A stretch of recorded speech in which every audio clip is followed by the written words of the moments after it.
Did what's your son's name? Good morning. Yeah, did he make the Tennessee? Welcome to this town hall Where's he meeting. from? What spot? I hope you all picked up an agenda as you entered, and also there's a copy of the agreement that later on Bethany Payton will walk us through. But we, as usual, begin with prayer. The Lord be with you. And also with you. Let us pray. Almighty God, our Heavenly Father, you declare your glory and show forth your handiwork in the heavens and in the earth.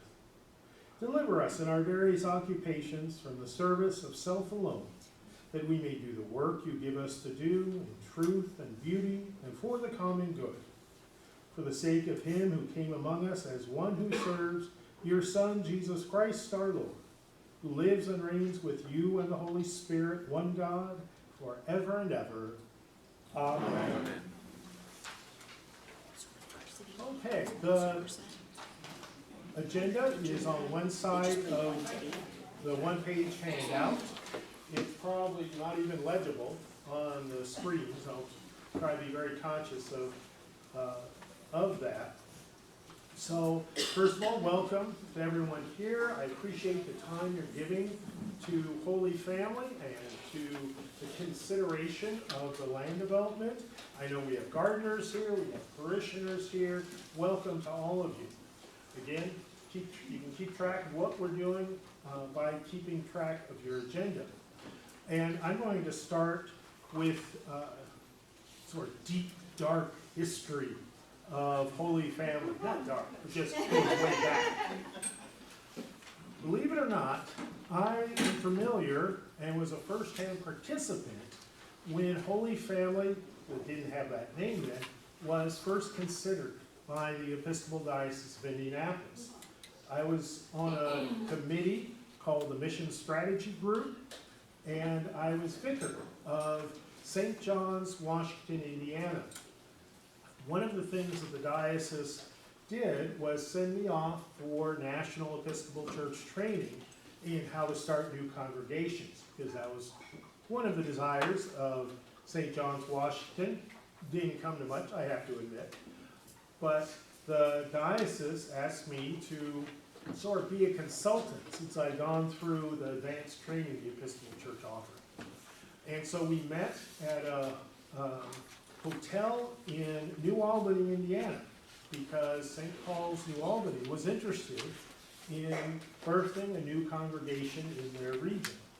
So we met with them, we heard their ideas, and then the meeting continued after they left with the realization we needed, as a diocese, a big picture plan, not just this particular parish thinks this particular parish wants to start that. And so that was the first time I ever heard of Fishers.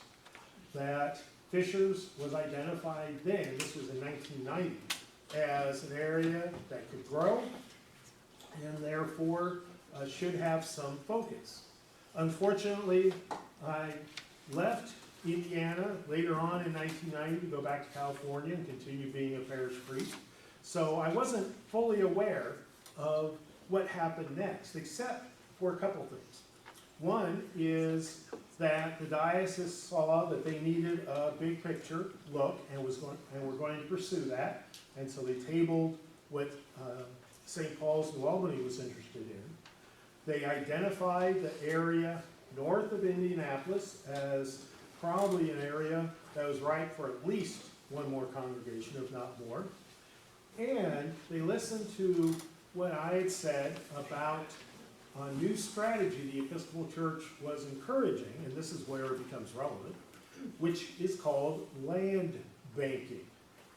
Land as a savings, like a savings account in a bank. And what that strategy was, it was very big in 1990, it's not so big now, but it was very big, was for an entity like the diocese to buy up to 10 acres and someday either develop a church there or sell the land and develop a church somewhere else, or sell the land and just return it to the diocesan funds. Holy Family's property came out of that strategy. The property over in Brownsburg is still completely empty. It came out of that same strategy. There's a congregation, the second one, starting in Brownsburg, that's still going. They haven't been able to come anywhere close to raising the money to build a building. And there are other places in the diocese that were able to take advantage of the land banking strategy. So this property that we're sitting on was purchased before by the diocese before the congregation ever started. It's, in a sense, property that we are the beneficiary from without having to put our own money into it, because the diocese has never asked us, okay, now that you're building a church there, we need you to give this much money to pay for the real estate. And that was the strategy from the get-go. It's kind of convenient to have that illustration, because the other thing that many people don't realize, I think probably most people in this room do by now, is that the diocese owns everything in terms of the parish. It owns the land, it owns the buildings, it owns the prayer books, and therefore, whenever we want to do anything very different from what we're doing in terms of physical stuff, we need diocesan approval. So that's been part of the process that's been going on. The thing that we've been trying to talk about, and the diocese talks about, is how does land increase the mission of God in this place, in Fishers, in this portion of the county. And so twice, Holy Family made the decision, with the support and help of the diocese, to spend money to further the mission of God. The first time was to build the principal portion of the building, and on your handout, and now on the screens, you can see that. It's very hard to see, that's one reason I put it on here. I'm sorry, I'm supposed to stay near a microphone because this is being recorded, so I'll do my best. Also, sometime this week, all of this will be available on our website, so you'll be able to download these images and blow them up bigger on your computer screen. But if you look at what's labeled the site plan, this is from 1995. It's the original architectural site plan. You can see the probably easiest to read print says proposed church, and that was pretty much built on the footprint that the church was built on. Just below that on the drawing, it says future, and that's in a sense where we're standing and sitting now. They figured this probably would be where a parish hall would go. So that was way back in 1995. The parking lot pretty much was built as it is shown there. The driveway was built as it was shown. At this point, none of that housing existed that's up there. And so we had to build a driveway to our driveway. And now it's a street, which saves us the maintenance, thank goodness. But that's how different this property was when ground was broken for the building of the church. You can see that the railroad tracks were still railroad tracks. My understanding is they're still active, at least during the fair, state fair times. And that at this point, there was no even dream to put what else was going to happen on the property. And obviously, we have filled that in through use over the past decades. At one time, there was a sand volleyball pit out there. One time, there was a labyrinth out there. Right now, there's the picnic shelter, a very nice fire pit, there's the community garden, and so all those things developed after the site plan was produced. You can get a sense from the smaller upper graphic, it's a photograph. Obviously an aerial photograph of the property. You can see where the community garden is. You can see where the parking lot ended up. It's a little bit different than proposed. Where the one is, that's the fire pit and picnic shelter. The playground is in the shade of the tree in the crux of the building there. And so you can have a and the outdoor chapel. That was not in the original plan either. You can see that on there. So we have been able to modify as we have gone along. Question. Yeah, Bob. Kathy and I joined the church in 1994 when it was meeting in the industrial park. How did the diocese, Gary Snyder was one of the founding members. Yeah. How did the diocese decide to start the congregation? The diocese didn't just say, we're going to build a church here. No. It had to, how did the diocese start the church? In beginning in 1990, with that meeting that I went to, the diocese, through the leadership, mostly the diocesan staff, but also volunteers on various diocesan committees, took advantage of surveys that had already been taken, demographic surveys, to see where were the future growth areas within the territory of the diocese. And so Fishers was identified as one place that had a high probability of population growth and consequently was worth giving a try to start a congregation. But did the diocese just assign a priest and then The priest had to do the legwork to gather people. together the people? Yeah. Okay. And I don't know if Jeff Lee was the first priest. I think he was. He's certainly the first one in memory. Yeah, I believe he was from what Gary's told me. Yeah. They started out meeting in people's houses Yeah. and then the industrial park under portion, so, Right. okay. Yeah, and that's the typical pattern for how an Episcopal church is founded and develops. I got to help out a priest named Gray Lassane when he did that with Brownsburg, starting about 10 years ago. So I got to see firsthand, or maybe secondhand, how that literally knocking on doors and trying to find people who might be interested in attending the Episcopal church, how that actually worked. Good question. We actually met in Jeff Lee's home, That's what I thought, yeah. and there were some people from other parishes that also seemed to be a support group.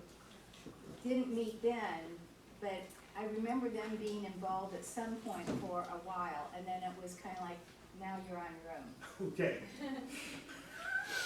That's all, I'm not surprised to hear that's how it worked. And it's helpful to have those veteran parishioners be ringers for a while, or at least be support people for a while. I know Gray was saying recruited some people from the cathedral to work that way with Brownsburg. So one of the things to keep in mind is that with the land banking concept, it was not with the concept, it was not with the plan to build church stuff on the entire property. Instead, it would be available. There were talks on various levels, diocesan, I don't know if on a parish level, I'm familiar more with the diocesan records, of having enough space to build a school, elementary school particularly, and obviously that never happened. I think what I've been told is a big part of that is Fisher's public schools are so good, it probably would not have been a very successful effort to build a private school.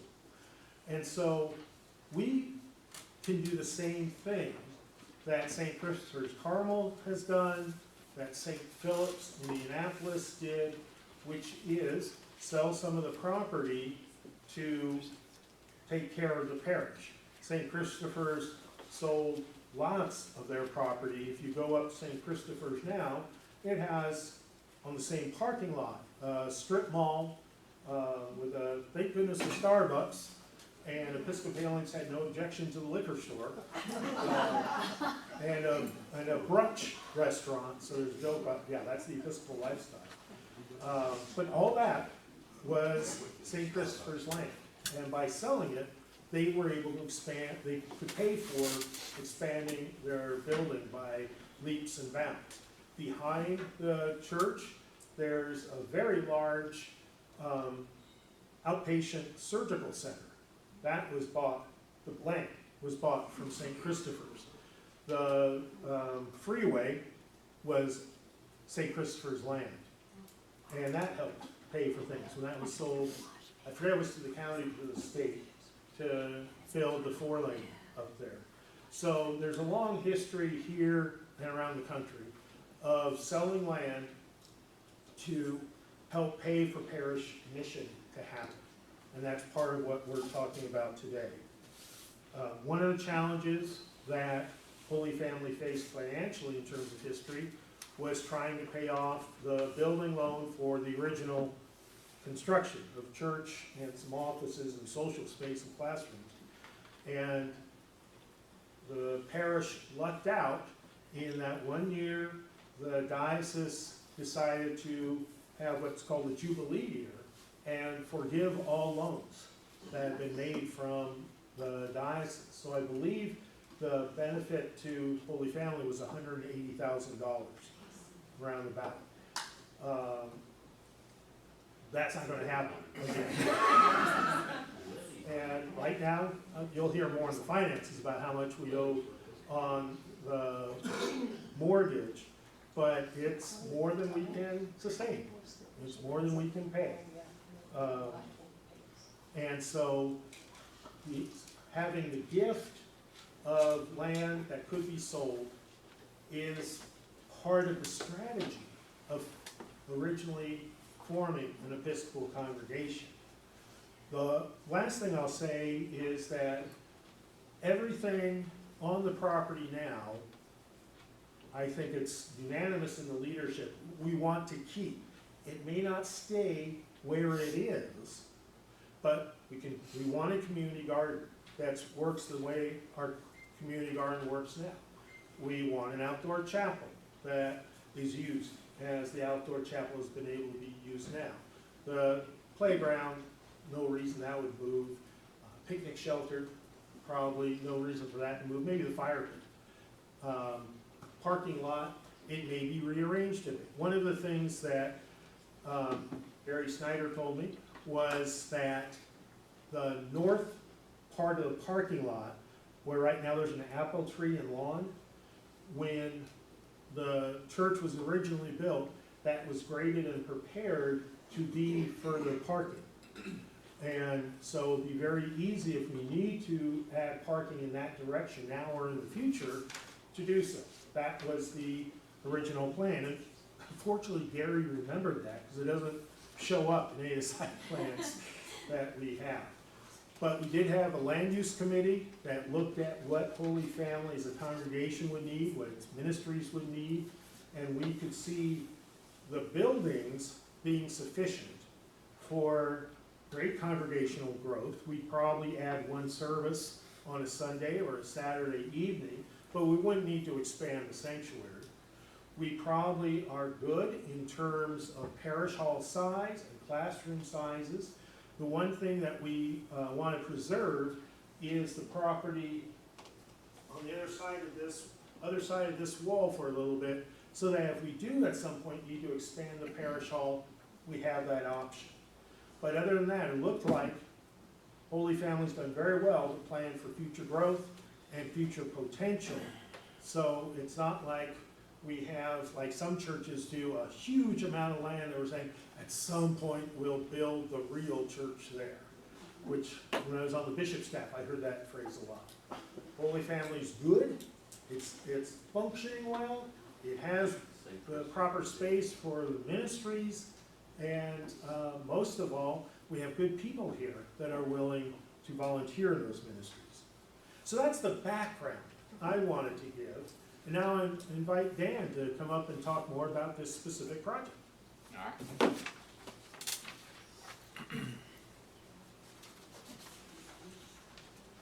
And here's the satellite view that's bigger.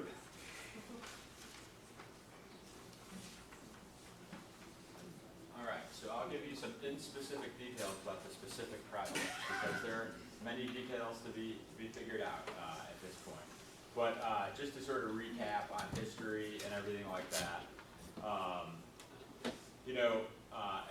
as the chairperson of the Finance Committee and a longtime member of the Finance Committee, one of the things that we're always focused on is how can we ensure financial success of the parish, not just today, but 4 years off into the future, and what can that do to help accomplish our mission in terms of bringing more community members closer to the parish and things like that. And that, in fact, was the main driver of the City of God campaign. We often talk about that campaign as being one where we were building brick and mortar establishment, but the real mission of that campaign was to bring the community of Fishers closer to Holy Family, and therefore hopefully bring more members into Holy Family, right? And so one way of doing that are things like community gardens, trailhead access, which is being worked on, is all part of the plan and everything like that. But from just a dollars and cents standpoint of running a business, we need to always be exploring how can we improve the financial success of the parish so that we have longevity. And so with that in mind and with the financial situation that we were in, we felt as a committee that it was important to just examine what options are out there, knowing that we have a very valuable asset, which is many acres of land right in the heart of Nickel Plate District. I think we have probably, outside of any maybe government-owned places, the largest green space that exists. And while some of it gets used very regularly, like the gardens, like the parking lots and the sheds for the scouts and things like that, there is a lot of it that doesn't get used, very regularly. And so exploring that was an important objective. We met with a few real estate professionals, and to be quite candid, initial conversations, they were very uninterested. This is not a property that just jumps out and says, oh, that will be the easiest build in the world, right? It's not, it's sort of surrounded by complexities in terms of fitting things in there. And then I had a meeting, just a very casual cup of coffee with On Point Development, who I've known from previous history, not that I've done any projects with them, but that they have done a lot of projects in the Nickel Plate District. One of their ownership team was very heavily involved in the Nickel Plate Trail.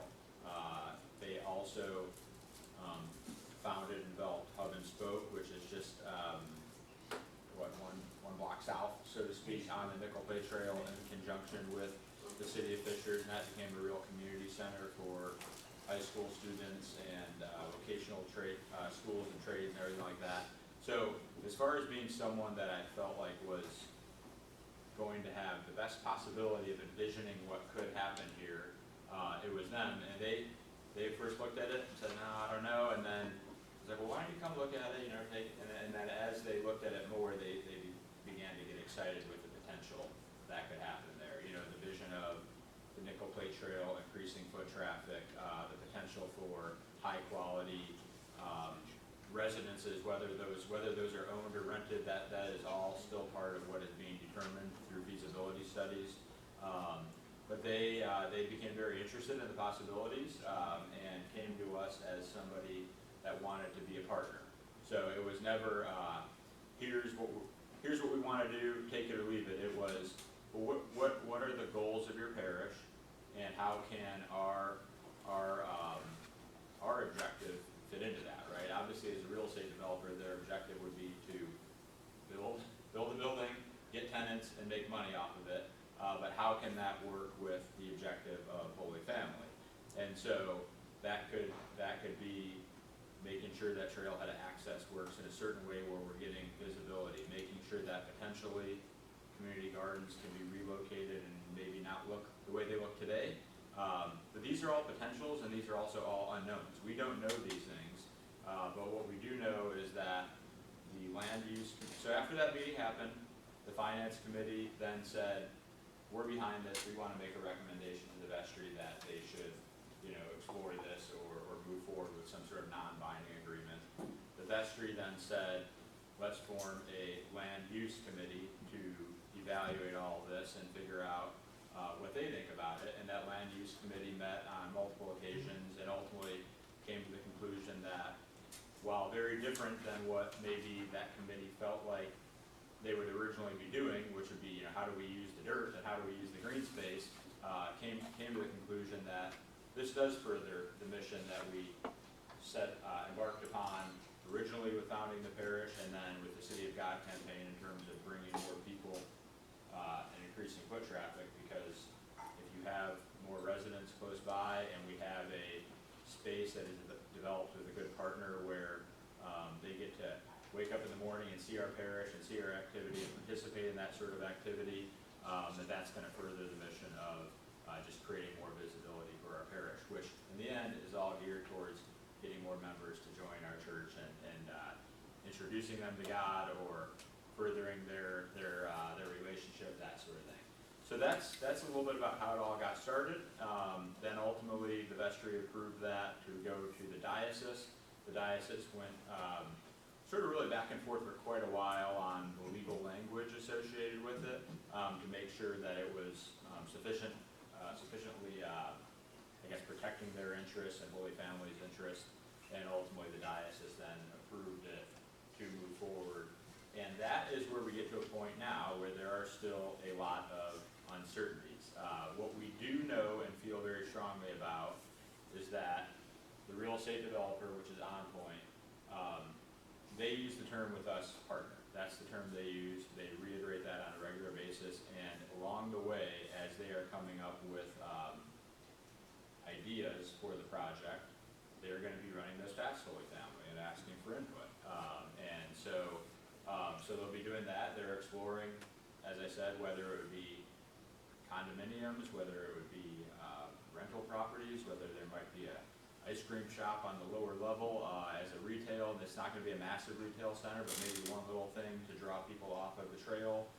They're exploring all of those things.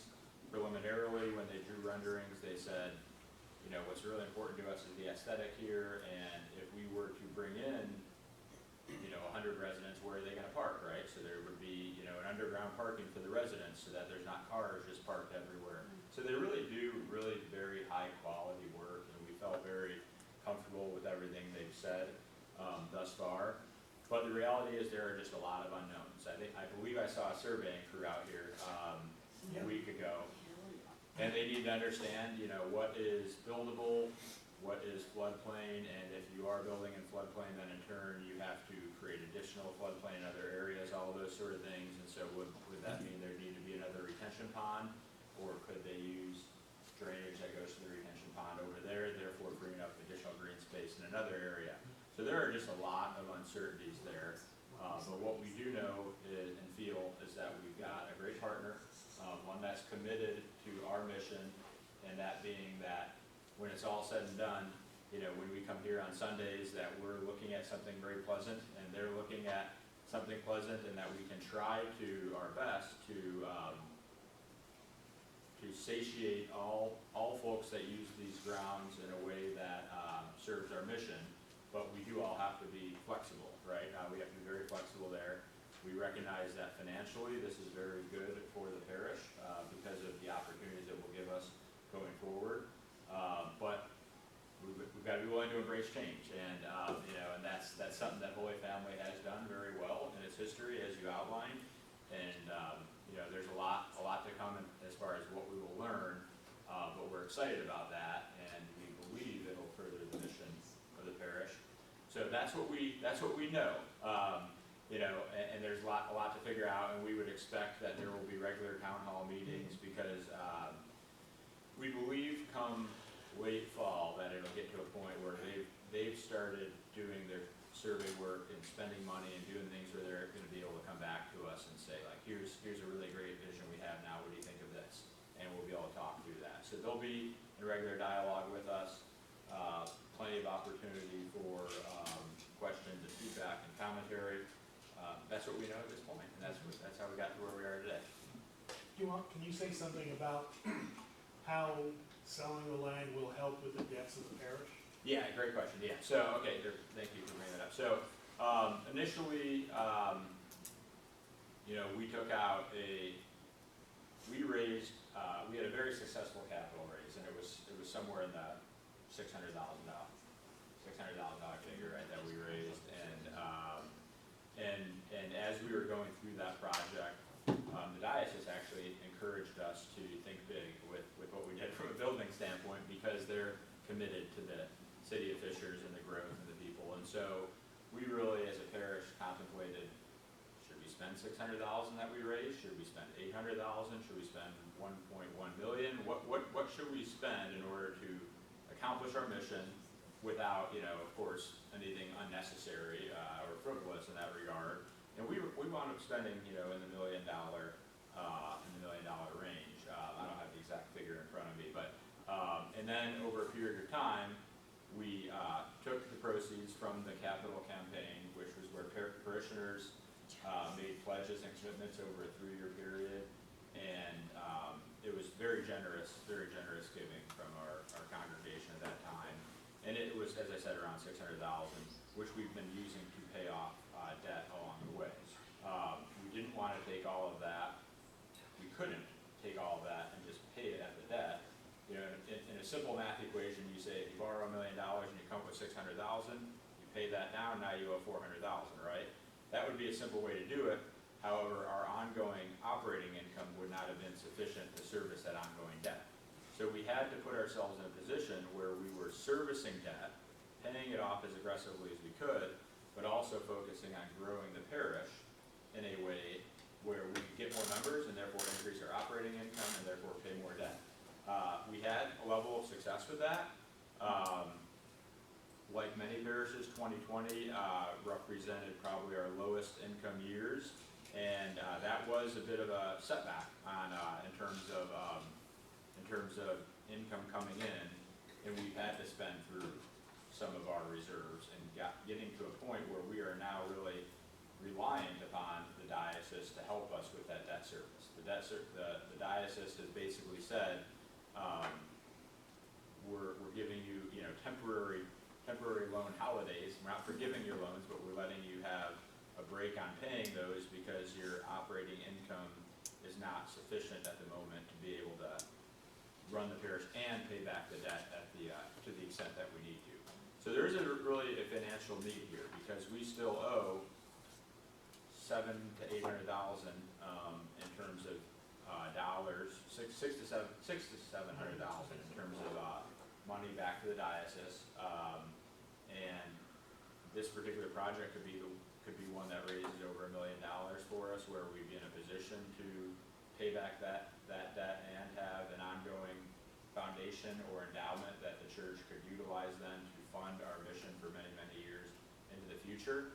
And the finance committee and the vestry have looked at that in terms of potential pot of money that would not be used to necessarily fund ongoing operating expenses. We don't want to be a deficit spender. We want to be in a position where the endowment is creating growth opportunity, creating opportunity to outreach and things like that.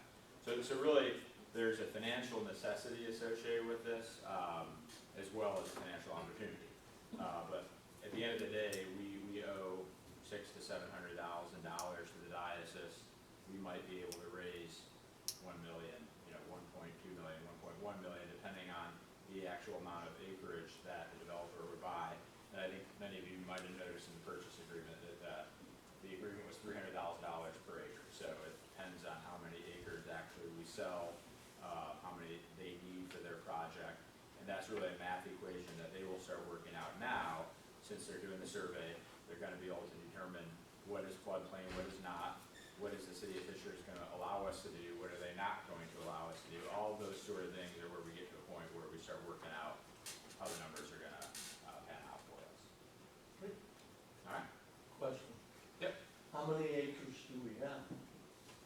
It's just under 8, right? Or is it? Just over it. Just over 8, okay, yeah, yeah, Okay. yeah. About 9. About 9. Yeah. There you go. Yes, sir. You said $300,000 an acre, and I was just wondering, it feels like a lot has changed since we did the comps last, and I don't know, I was still on vestry when we did it, but has anything changed? Like, if you look at like the City Walk project with Albuda and Hub and Spoke certainly was the thing. Has anything changed in the makeup now that the trails sort of become more popular? Are we asking for enough? Well, that's a great question. I mean, so we did our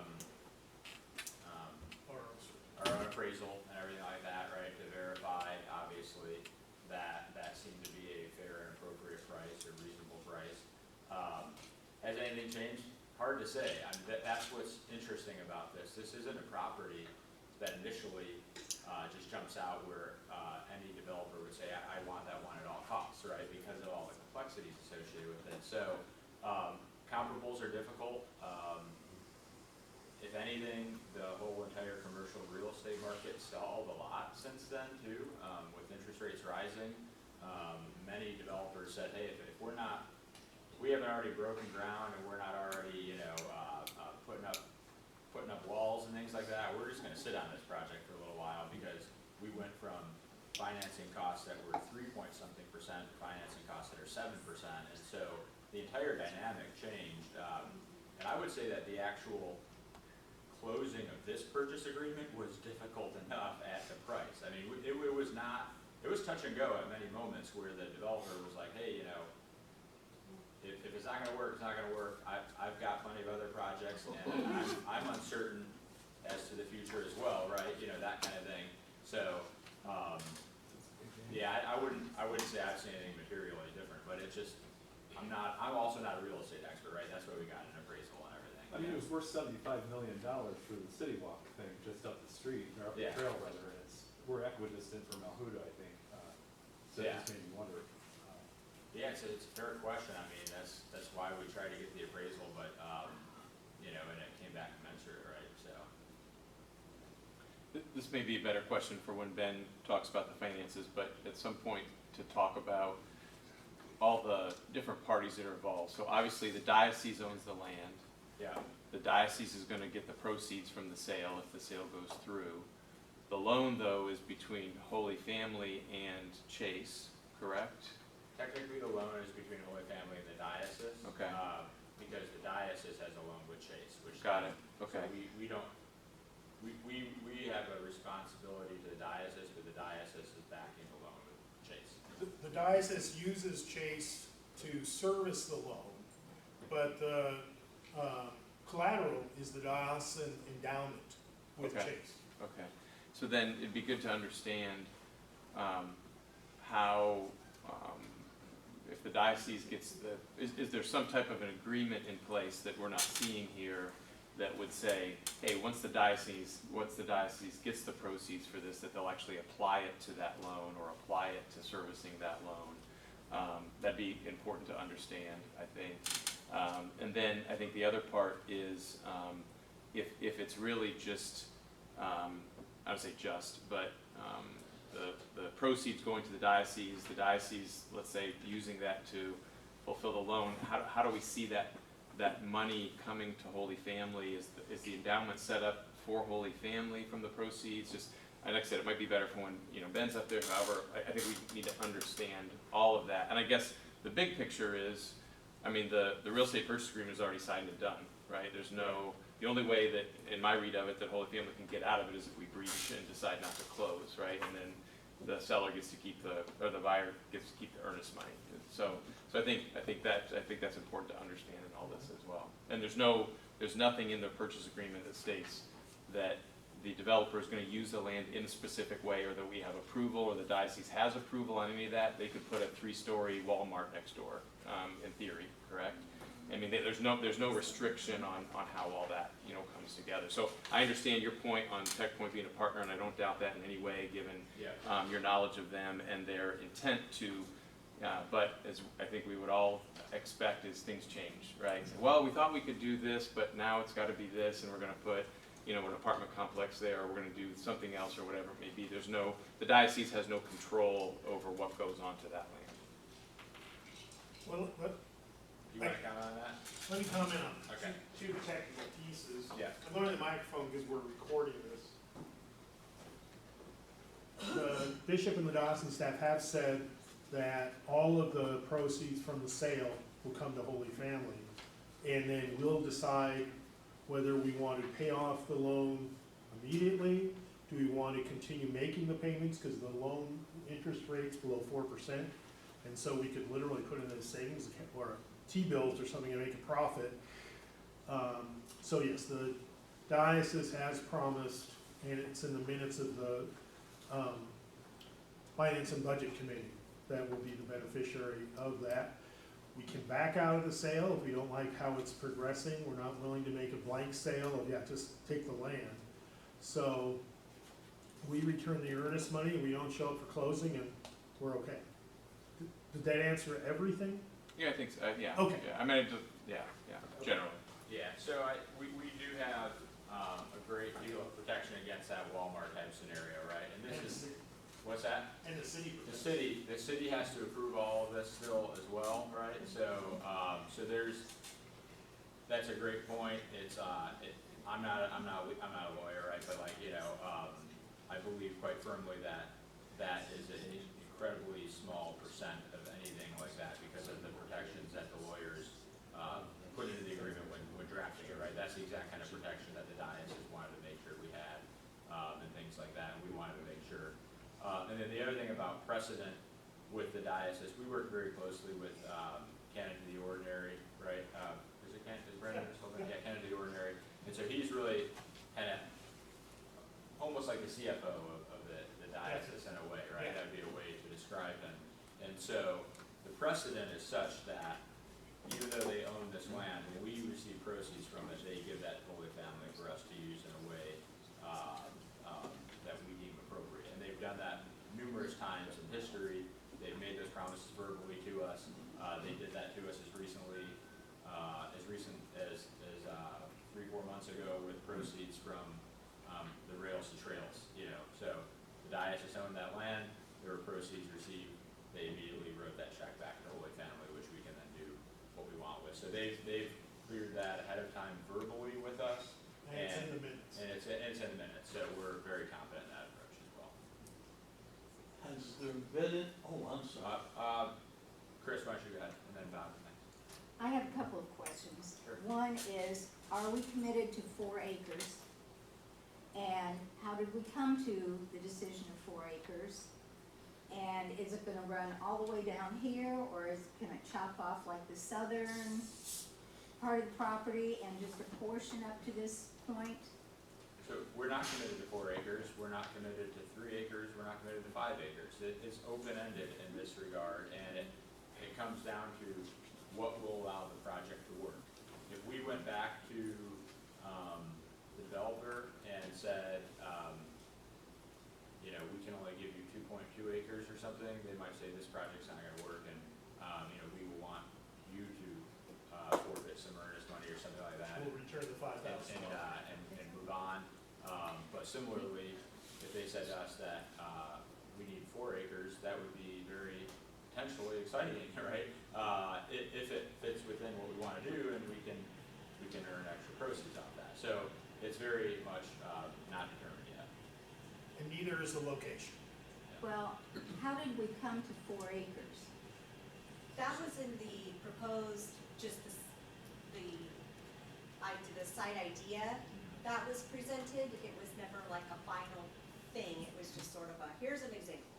Yeah, it was an example of a size for a development that is profitable for the developer. Yeah, that's what comes out of that math problem for the developer. Okay. What can we? Not just dollars, Right, with, you know, our rose-colored glasses. right. Yeah, they have to say, we need enough acreage to be able to do this and to be able to bring in this many tenants for us to be able to support the cost of borrowing and everything else that they're gonna do associated with their project. Do the one, Can we go Bob first, then over to you, Steve? Has there been any contact with the city so that we get, not guarantee, but something, their opinion that we wouldn't get that Walmart over there? The quick answer is, Clear? the quick answer is yes. It's all informal at this point because of the various way the government regulations work. But we're part of the nickel plate district, and that in and of itself bans the Walmart scenario, limits how many liquor stores there can be, eliminates the possibility of industrial use, things like that. That's already spelled out. All right.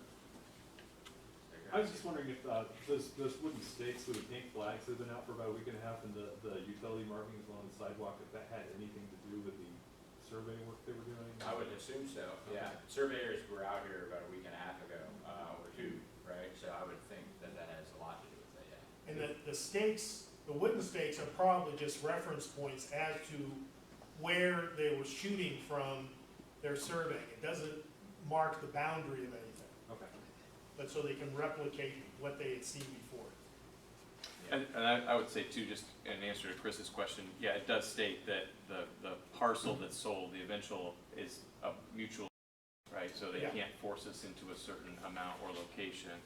And then I think, you know, as far as the protections you talked about, Dan, there's nothing specific in the contract for that, but there is a general statement that says that if the buyer is going to do any rezoning, right, that they have to have all that done before the closing. So there certainly would, in theory, be, obviously for them to get any rezoning done, they'd have to show plans to the city, it'd have to be approved by the city, you know, that would all have to occur, so we're gonna have insight into that, but, And there's a no chance strict, to object. yeah, there's no strict requirement that we have to approve that, you know, in Yeah. some way, so.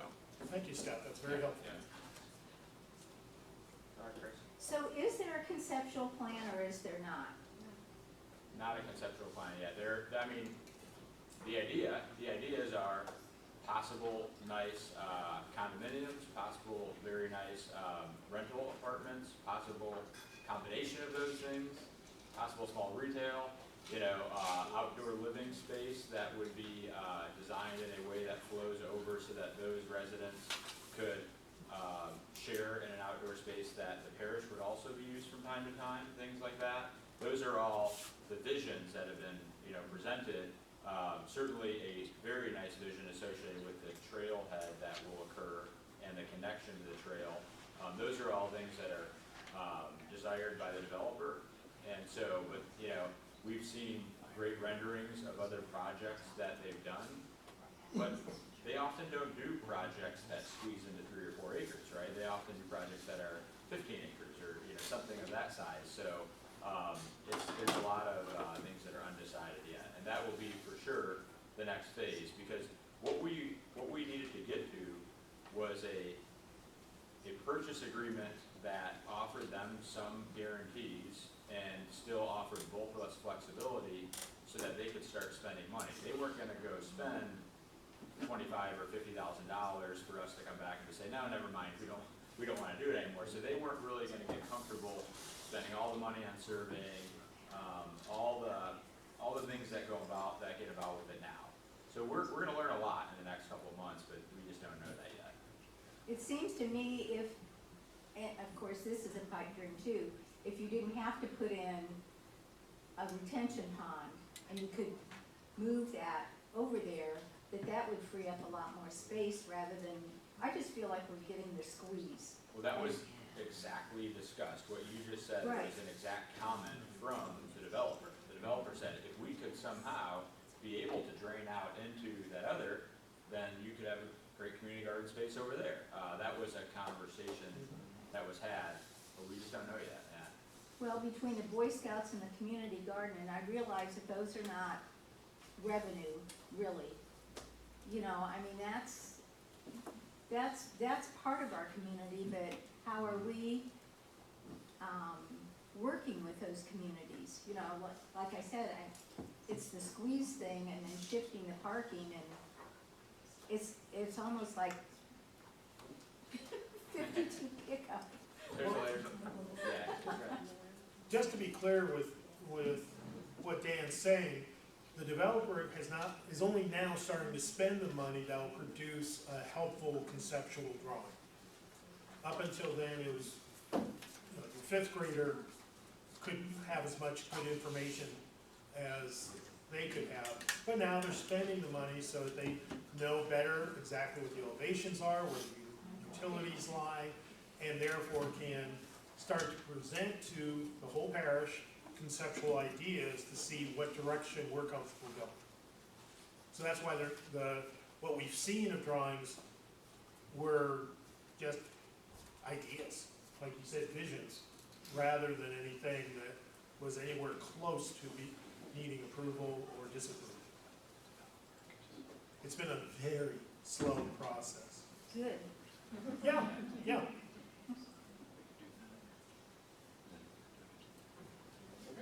Okay, let's shift to Ben. Thank you, Dan.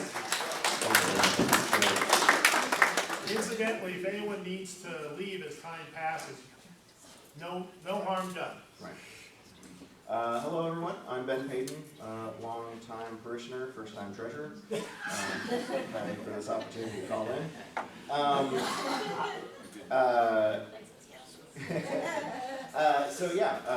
As discussed before, just a little bit from the treasurer side of things, we do have a lot of debt that is an equation to this.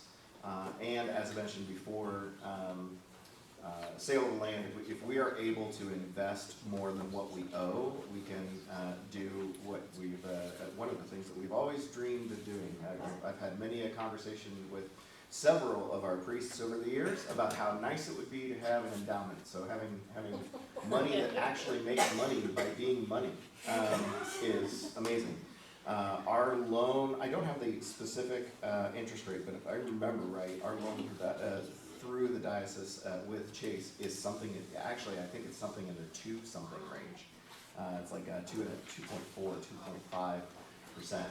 So it would be very easy to get investment opportunities that makes more than that and allow us to do quite a lot of things. So as far as what the vision of the future would be from a treasury standpoint, from a budgetary standpoint, obviously a lot of that does depend on the final taking, what the purchase price is, how much money we do have to invest, but also along the way, what opportunities do we dream as a congregation of, like, hey, you know, what would be really great is if we do this, if we do that. It'll give us some budgetary freedom to maybe make some of the concepts that we've had over the years to a reality. I know in vestries past we've had a whole bunch of things from the idea of creating a water and relaxation station along the trail to an idea of creating a dog park to, you know, you name it.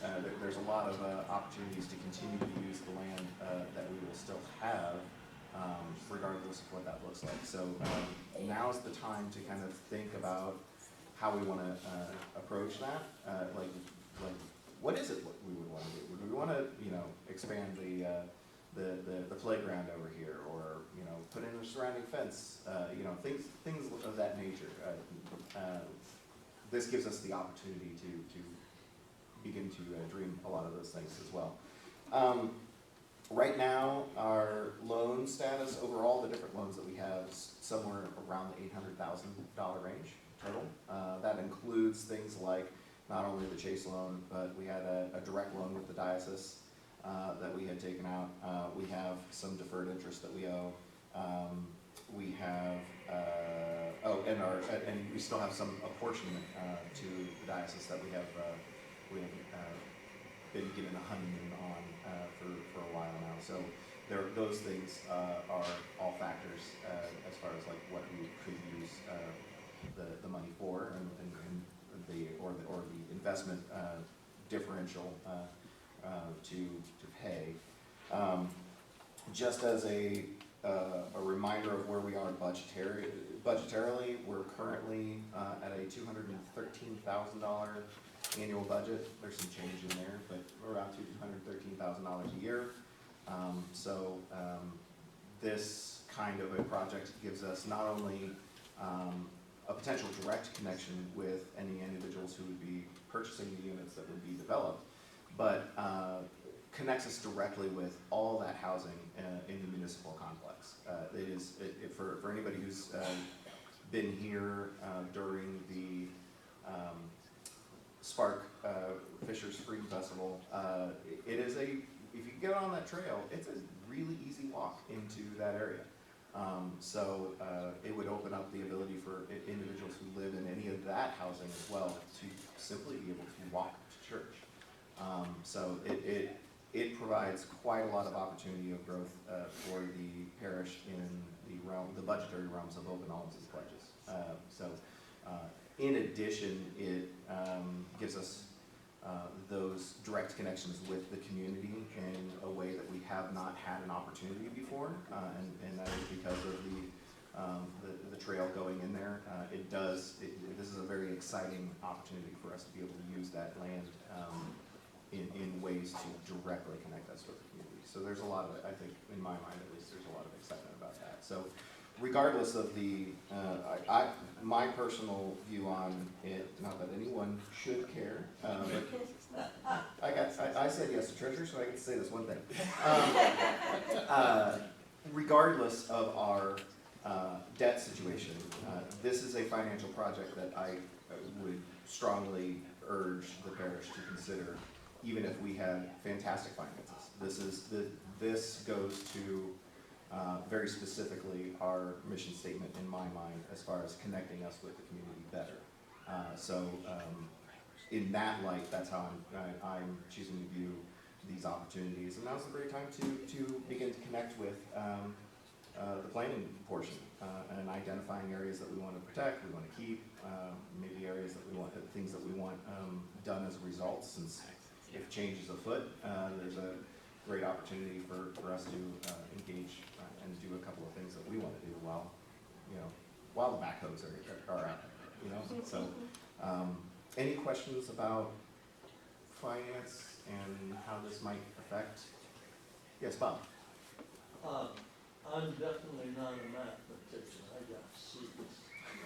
But you say the budget is about $213,000. Mm-hmm. So what? It costs about $17,000 or $18,000 a month for the parish? Yep. Okay, as an usher, when I pass the plate around, only a few checks, a little bit of money, and so on. Now, many people are giving online. Correct. Yeah, a lot of people are giving on. As an usher, make me feel good. Get those cards and put them back in. I'm afraid Father Bruce is looking at me and saying, "Hey, what's the collection?" So put those I in. just check your pockets, Bob. Yeah. Because I gave it the office. Yeah. Well, not, I'm sticking in my pockets. But another thing is that we've got to think about that. Mm-hmm. Costs $18,000 a month. Right.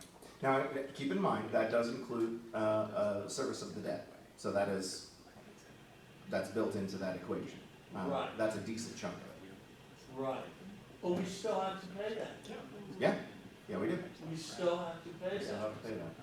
And not a lot of money can do the official tithe of 10%, Mm-hmm. because tithe can also be helping your neighbor and things like that, or taking care of someone who's sick. But we do need that $18,000 a month, to keep the lights on. So, let's give what we reasonably can. Right. Yeah, just to clarify, it's actually about instead of $18,000, it's about $11,000. 11 times 12 would be because 12 times 12 would be 100. Oh yeah, 144. No, you're right. I'm sorry. I'm not a mathematician either. Apparently. That's why I use computers. I did. I'm a visual guy though. I can't do it in my head. But yeah, no, it is a lot of, to Bob's point, it's a lot of money The debt is a big part of it. I can assure you from being on Vestry's past and knowing people on Vestry's current and present, the financial constraints are for, you know, from a budgetary standpoint are, you know, often hampering. There's a lot of things that we would like to be able to do that we just simply can't because there's not enough money in the general fund. The investment income account that doesn't have the amount of money that would, you know, make a good enough difference to open the doors for some of those possibilities. So this is a lot of achieving that. Yes. So back in January at our annual meeting, Betty, stood up and was very, very concerned because we were not at budget and pledges were down and number of people attending is down. I'm trying to word this in the right way, how can we be sure that we're not letting go of a major asset because we are being short-sighted, because we are in crisis? And wouldn't it be better to make a decision like this when we are operating from a successful level as opposed to the situation that we're in now? No, I think that's a great question. So the question for anyone who didn't hear or for the recording is how can we have any assurances that we're making these choices from a good and sound financial point of view, and not the rush of hey, we've got a lot of debt and this is what we have to do in order to make things work. Like anything, I think there's a large amount of faith that goes along with this. Yeah, I think I see what you mean. There's plenty of opportunity for us to make a decision to offload a portion of our asset, or as Bruce pointed out, one of our largest assets, which was intentionally created for some sort of purpose like this, but is now the time. There's the opportunity to make a short-sighted decision, but the assurance level that I would point to is the fact that this has been deeply debated, reviewed, discussed by members of your vestry and a specific committee put together to review this matter for going on 2 years now. So it certainly hasn't been, I wouldn't say roughshod as far as, and rushed to the table. I think it is easy to feel that pressure because we do see dollar signs in our eyes, and that's exciting, right? Everybody wants to have a giant influx payday, and it's possible to be short-sighted about it. But as I pointed to earlier, with the development of the trail, my personal view on that is now's a great time to capitalize on that, the excitement of everything that's being built around there, to open up essentially the window there between the trees and let fishers know that there's actually a church back there. I think I had said in vestry this past week, I bet 90% of the people who go along that trail, if we were to take down some of those trees and you could see onto our property, would be surprised that there's a church. And I would love relish that opportunity to be able to connect with everybody who is using that land. Mind if I add a comment to that question? Sure. I just wanted to say one thing too. I think this is important. It's in response to your question, Greta.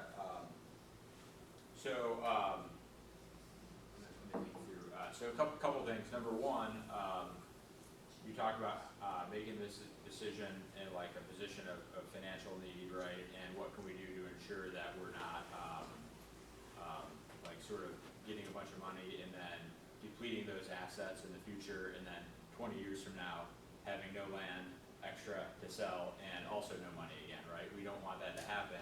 And I think that we should implore the vestry and the finance committee will certainly be behind this, that money in excess of the debt, if we choose to repay the debt, the money in excess should never be used to fund operating expenses. That should be a policy that we should determine and establish, and this money in the endowment should only be used to fund certain other causes, and needs to be self-sustaining with an appropriate spending policy statement, an investment policy statement, and everything like that. Because you're absolutely right, that's my biggest fear also, is that we give up one of our most valuable assets, and then in 25 years, we don't have that anymore, and we need money, and now we have nothing to go to, right? So we should all, voice our opinion to the vestry, to the finance committee members, who I know certainly support that concept that this should never ever be used to fund operating income. The other thing is that even though Betty painted a very appropriate picture when she was discussing the financial condition, on the other side, we have had new members also coming. We had a very successful pledge campaign. We budgeted for a level of pledging that, or a level of open alms that isn't necessarily, it was kind of a high bar, and not surprisingly, but that's actually being met so far. So one thing that's interesting is that our current income in is sufficient to cover our operating income. It's not sufficient to cover our debt service. So that's where we're at. We're like really very close to a break even, if I'm correct, right? So we're very, very close to a break even right now. If we can increase that income, then we get to a point where we can choose to grow things, and potentially increase our budget to do more things on an ongoing basis. But like income kind of meets expenses right now, minus all the debt service. With the debt service, we're in a hole and we can't keep up with that part. I just want to make those two comments. Yeah. Appreciate that. Do that. Yeah, Thank you. no, what Dan said is absolutely true. Yeah, our current year budget was hopeful, is a word that I would use. And as of the end of July, we're actually on track to meet income projections. Income needs is what I would proudly call it, because of the concern Betty had at the beginning part of the year. It was definitely a need. So the finances as far as operating income, as Dan said, is kind of right there. It's just the debt service that is the main issue. So I believe Stephen had a question before Dan came up. So My question would just be going forward. So I'm the charter org rep for Troop 199, and I know we have a fair number of gardeners over here. Will there be a mechanism in place where we can offer input as to what we should prioritize as the thing takes shape? So for instance, like I'm really passionate about trailer area and storage for the scouts. Like that's non-negotiable. Security for it too. Yeah, security. We gotta have things in place, and so I didn't know if there was a mechanism in place where we could say, hey, as plans evolve, we could peek at it and say, well, where's this, and this, and right. No, I think that'll be more of, in a way, that'll be more of a, the question was whether or not there's going to be a mechanism for what I would call our two greatest partners. Dan was talking about how the developer views us as a partner, and then we in turn also view the Boy Scouts and the Garden Group as community partners as well. So the question being, what's the mechanism for involvement for our two greatest community partners? I think that's more of a question for the vestry as to how they want to set that up. Certainly the vestry is designed to receive input from the parishioner members, and that in my mind does include our community partners. I'm not I would think actually, Bethany, that probably would be used as junior warden. That would be neat, but that's also the idea behind having the town hall meetings. Right. You're right. This So, is the physical mechanism to come and talk, but if you in front of everybody, that's fine. Or send me an email or talk to me after church, anything like that, would work too. I have been kind of keeping a running list of things people have mentioned to me and talk to Bruce and Tom when the wardens meet, when things come up, so that everybody's aware of concerns and things like that. And we'll be having town hall meetings much more frequently as the activity on the part of the developer picks up. He has said that he is willing to meet with us personally every month, if that's what we want. Chris, did you have a question? Yeah, it kind of flows along with Greta, that I see people leaving. How is that balancing with the people coming in? Because, of course, at 8 o'clock, it's all us old people. But, you know, I see that. The other thing that to comment on is that the diocese said, go big. And it's like, okay, now here we are. We went big, and now it's kind of like we're SOL. So- Am I, We were actually, I was part of those negotiations personally when we were at that stage. We didn't go nearly as big as the diocese wanted us to go. We were a lot more conservative, actually. So the diocese encouraged us to look at a much larger building project, and we said thank you, no thank you. And I feel like that probably was a good decision.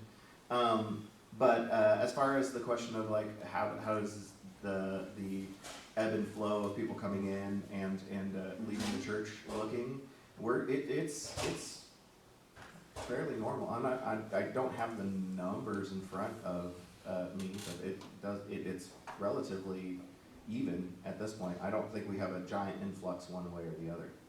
okay, the other comment I am going to make, because I'm the hateful old grump, you know, is that this was discussed for 2 years. And I asked last fall about having a prayer specific to this whole thing.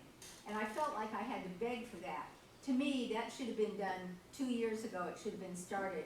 Anything that is big like this needs to be done prayerfully, not just in committees, and then it becomes hearsay and bits and pieces and so on.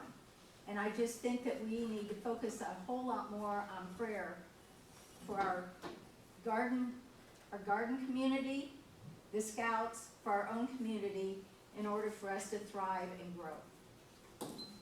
Well, we do pray at each of these meetings, and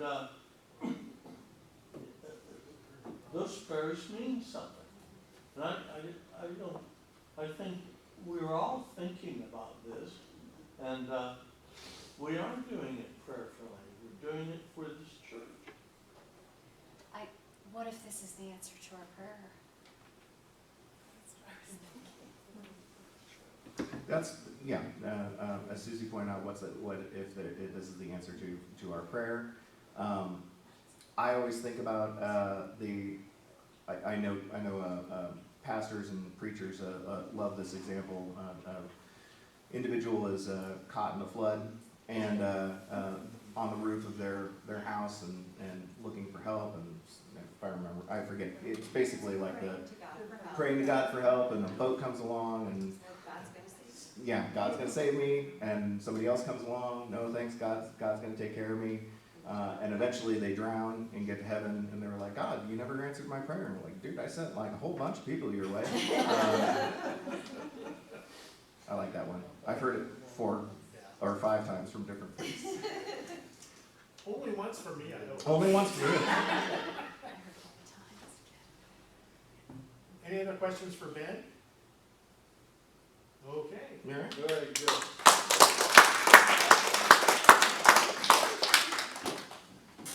Again, our meeting's going long. If anyone needs to leave, no hard feelings.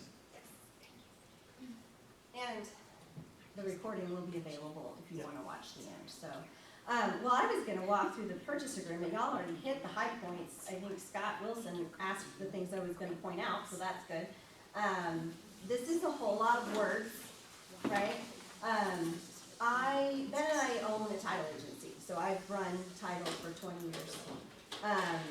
That's what we do in our real life. We own a title agency, and we're not attorneys, but we've worked for attorneys for 20 years and worked with a lot of real estate attorneys. So it's kind of right up our alley. But Scott is an attorney, so he asked the right questions, right? So And I think a parishioner attorney did look at this as well, Wade, who attends the 8 o'clock. So if you want the high points, and feel free to read it. Also, the diocesan attorney looked at it and did a lot of work on it. Mhm. If you read it on the surface, it's very, I would say, buyer friendly in that it gives the buyer a lot of opportunities to get a site plan, get a survey, have environmental studies done, do all of these things before they own the property.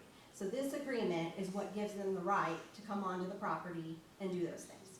And they have that right as soon as it's effective, which is June 14th. So if you've seen people on the property, they're allowed to be here.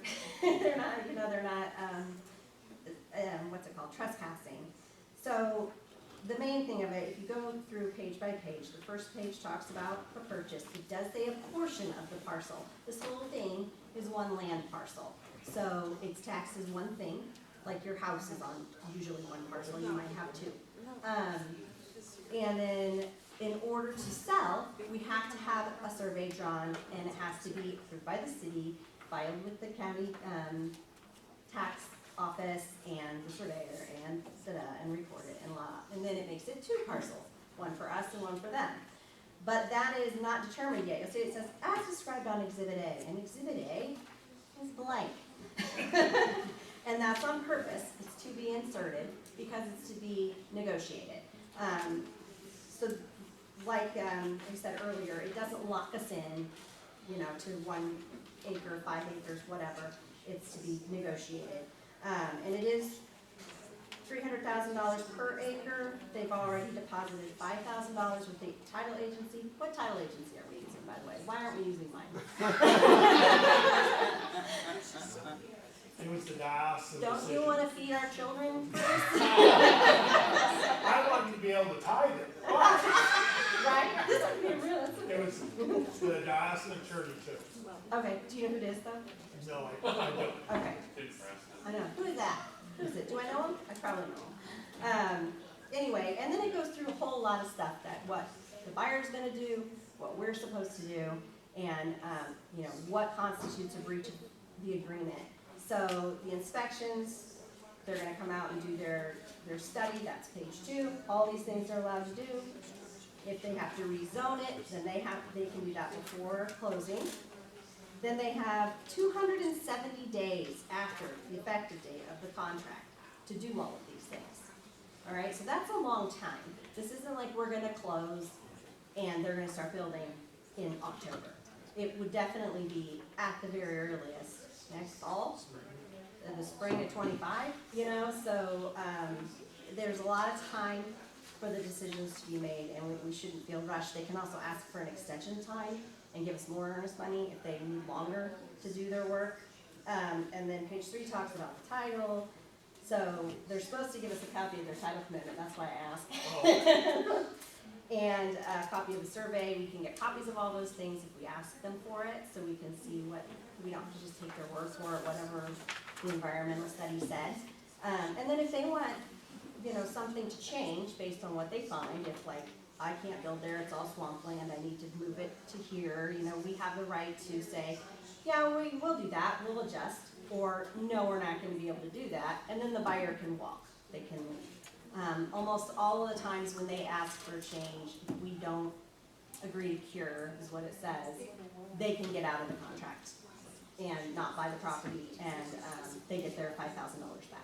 So that just protects them from investing more money if the project's not gonna work out. So, and then we make some, this is just like a lot of words, that you guys don't super care about. So on page 5, it talks about closing conditions, and we're making representations and warranties that you'll see in the next paragraph, which are all very standard. And then they want to get a deed, and if there's anything adversely affecting the property, like we didn't tell them we have a giant lien on the property, we don't. So that does, again, give the buyer the opportunity to take their losses and leave. So these are our representations and warranties here on page 6 and 7. And they're all true, I read them. 507, whereas is they're buying this land as it currently is without any changes made, and we're agreeing not to make any changes, you know, while we still own the property, so that they get it in the condition that they've seen it. And then there's some breach language, which again covers the buyer. On page 9, the operation of the property, there's the thing about maintaining the property in the same manner as it is right now. So we're not gonna go over there and, you know, I don't know, build clubhouses. Or stop mowing it, or letting, you know, let it get overrun, or whatever, like, or something like that. And then, 8C was important, that from the day this contract's signed through closing, we're not gonna try and sell it to somebody else. So this builder has the exclusive right to purchase and build on this property under this contract, unless they were to cancel for whatever reason. And I think that's the protection that they wanted before they would spend the money to start investigating the project. On page 10, if there's some sort of major or minor loss to the property, major loss is what allows either of us to cancel. There's a tornado and it blows out the whole place. I don't know, or it destroys that part of the land, or something like that. And it costs more than 25 grand to fix, then either one of us can go, once kind of losses, and we won't close. And then the closing will happen within 60 days of the final approval of the governmental agencies. So that will come way down the line, once everything's been drawn, everything's been agreed on, then the city will bless it. I'm assuming they'll probably bless that part, I don't know. Yeah, and so if they take too long to close, we can also pull out and say you're not complying with your contract. And then the rest is like prorations and closing expenses and things like that, and what we're gonna deliver basically means we're gonna sign a deed and we're gonna sign the documents necessary to transfer title. But again, that's gonna be the diocese that's signing all of the paperwork and doing all of the transferring. And if people default, sign it. We don't have any realtors. We're promised not to take too long. I love time is of the essence, page 15. That's in every single real estate contract everywhere. Time is of the essence, which means don't drag your feet. Where you need to serve people, a lot of lawyer language. Well, what I really like to point out is that the exhibits being kind of like a to be determined, with the actual legal description, the actual survey of what's going to be sold. Exhibit B is the due diligence things. These are the things that the buyer's going to do. And they're paying for all of that, by the way. We're not paying for any of that. And then Exhibit C, I think is funny. This is just a template for a deed. I don't know why they want that kind of deed. And then Exhibit D is an assumption or assignment agreement if we were to have any sort of existing lease that they were gonna assume once they get the land, but we don't have anything like that, so it doesn't really apply. But it's a whole lot of words to say basically what they've already said, and we do have some protections as far as, you know, the ability to leave, breach, I guess, if we want to, and the only damage that's listed in that paragraph is that we don't get to keep the $5,000 down payment if we walk away and breach the contract. What if there's a natural disaster? What if there's a natural disaster? Then every single one, they keep their earnest money. So we won't keep the 5,000, but that would be under a major loss. Or if we thought it was something that could be overcome, the parties can agree to extend the contract, keep it going. Would there be like an insurance provision on our side that would be like, we've had a major loss, we had an investment, it's covered? Well, yeah. So If it's not yeah. anything to worry about. Right, not really, especially since it's vacant land. It would be more applicable if it was like a strip mall that they were gonna convert or something like that. But, so the way the closing would go is once everybody is happy with all of the things, nobody signs until everybody's happy. And that's why closings are annoying. Even though I do them for a living. Because they're gonna have all of their ducks in a row, will have to have agreed to all of that and have seen all of that. The vestry will obviously approving these things, before anybody sits at the table. And I'm assuming the standing committee gets a say Yes. a little bit? They want to know. Technically, the standing committee and the bishop are the ones at the table. Right, right. And, I don't think that they'll change anything we wanna do, but they wanna know what we wanna do. Yeah, Brenda? So is there any world where it could happen, because we're not technically the signers of anything, Uh-huh. that there's some plan that comes up, you know, whatever, and we're like, no, I don't really think that's what we're interested in, that the diocese could still just say, well, we are, and they could I go mean, forward. theoretically, yeah, but I don't think that the diocese is in, I don't think that's their mission as supporting their parishes Right. throughout the city. I mean, to take over or to usurp our independence, you know? Would it be wise to maybe have aside something with the diocese that kind of protects us? Like a with- signed agreement with the Yeah, diocese? that we do get to have, you know, I mean, depending on how anxious they are, I mean, they don't wanna have our church fall in default and, you know, it have to sell this property because we can't pay our debts. So depending on their anxious level, they're, you know, of wanting to kind of financially secure, they're not here, you know, I know we're part of the family, we're part of everything with the diocese, but also, you know, they wanna secure this as their home, and they're not here every week to really care what goes in. A quick answer is, something like that happened for a lot of different reasons than would happen here. In a California diocese, and the parish took the bishop to Episcopal court and won. Oh. There's Episcopal court? Yeah. Wow. I mean, yes, I mean, it could happen, you know, the diocese is hot to sell the property, and they will do that, not really caring the aesthetic of it. And and what happened then was the property sale was canceled by the state of California. Okay, Yeah. I do think, We are protected. okay. yeah, I think there's a lot of unknowns, and we're never gonna have the answers, but we don't anyway. We don't right now, you know? We won't until we move forward. If we stay exactly the same, how are we to guarantee that that's gonna be the right choice? You know, and I second Ben's thought of faith. We talk a lot about money, we talk a lot about membership, we talk a lot about that. But the whole point is to faithfully serve God, right? So that's something I've been wrestling with, personally, is, okay, am I getting too much in myself, in my own worries and my own things? Not just the land sale, but other things in vestry, things in my family, stuff like that. Am I keeping the main thing, as my dad always says. He said that at vestry last Wednesday. How am I being faithful? So, and you can't worry about 5 years from now, you just you have to be faithful and believe that God will make something good out of whatever mess I make.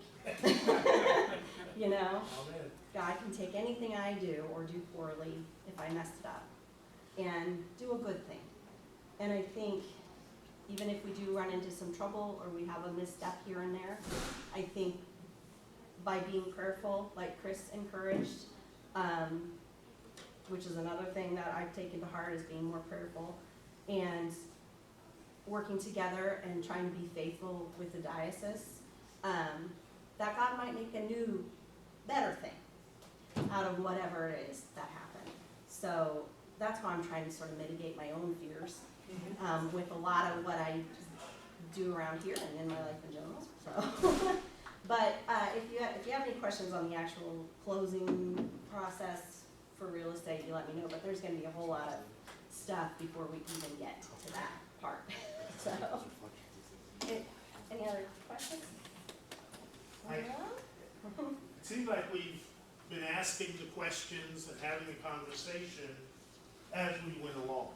So even though it now on the agenda says questions and answers and that sort of thing, I'm gonna make the executive decision that 90 minutes is enough time, but I will also make the commitment to be in this room as long as anyone wants to talk.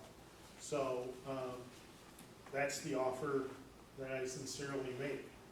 Please stand for a closing prayer.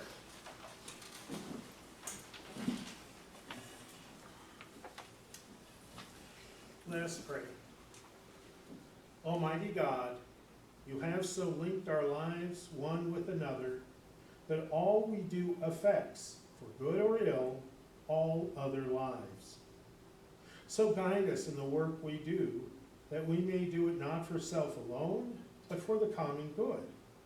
And as we seek a proper return for our own labor, make us mindful of the rightful aspirations of others, and arouse our concern for those in need. Through Jesus Christ our Lord, who lives and reigns with you and the Holy Spirit, one God, forever and ever. Amen. Amen. Thank you all for being here, for expressing yourself, for your ongoing prayers. And again, I'll be hanging out here as long as you need.